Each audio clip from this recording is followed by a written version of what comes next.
My great fellow Americans, earlier today, on the eve of the Thanksgiving holiday, two members of the National Guard serving in Washington, D.C., were shot at point-blank range in a monstrous ambush-style attack just steps away from the White House.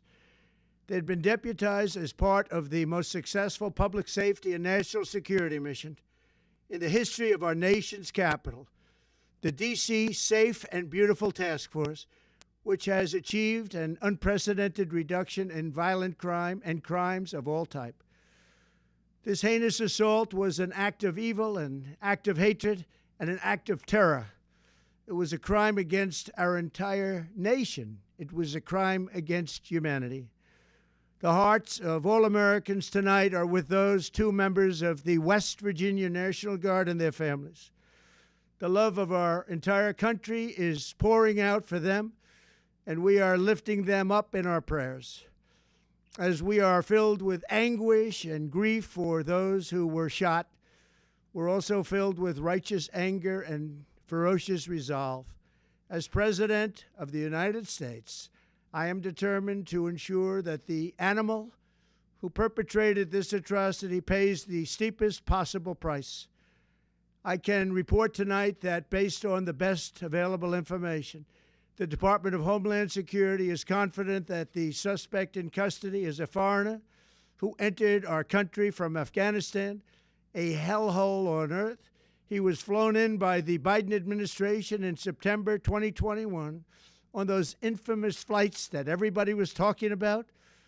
Nobody knew who was coming in. Nobody knew anything about it. His status was extended under legislation signed by President Biden, a disastrous president, the worst in the history of our country. This attack underscores the single greatest national security threat facing our nation. The last administration let in 20 million unknown and unvetted foreigners from all over the world, from places that you don't want to even know about. No country can tolerate such a risk to our very survival.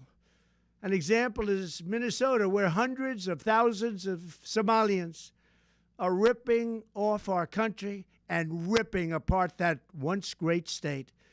Billions of dollars are lost, and gangs of Somalians come from a country that doesn't even have a government, no laws, no water, no military, no nothing.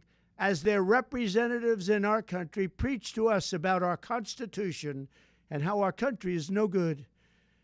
We're not going to put up with these kind of assaults on law and order by people who shouldn't even be in our country.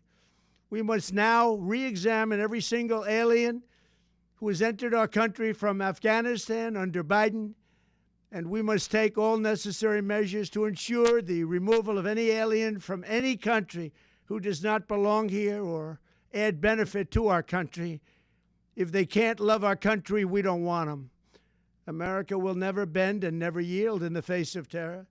And at the same time, we will not be deterred from the mission these service members were so nobly fulfilling. That is why tonight I can announce that I have directed the Department of War to mobilize an additional 500 troops to help protect our capital city.